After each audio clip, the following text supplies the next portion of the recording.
5 negara dengan pencakar langit paling banyak di dunia. Negara-negara ini mempunyai skyscraper yang sangat banyak.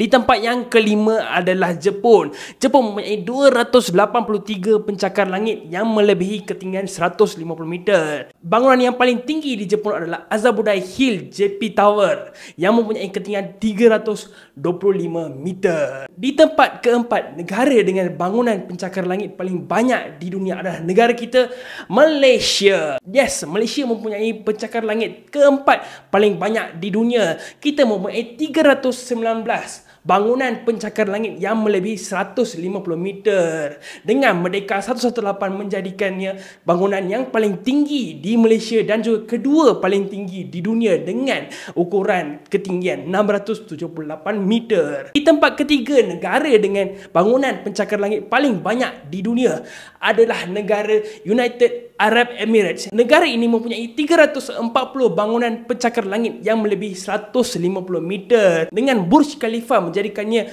bangunan yang paling tinggi di dunia sekaligus dengan ketinggian 828 meter. Di tempat kedua, negara dengan bangunan pencakar langit paling banyak di dunia adalah Amerika Syarikat. Amerika Syarikat mempunyai 905 bangunan pencakar langit yang melebihi ketinggian 150 meter. Dengan One World Trade Center merupakan bangunan yang paling tinggi di Amerika Syarikat dengan ketinggian 540 meter. Di tempat pertama, negara dengan bangunan pencakar langit yang paling banyak di dunia, ini adalah negara China. China mempunyai bangunan pencakar langit sebanyak 3,482 bangunan pencakar langit yang melebihi 150 meter. Ini adalah melebihi 3 kali ganda daripada Amerika Syarikat.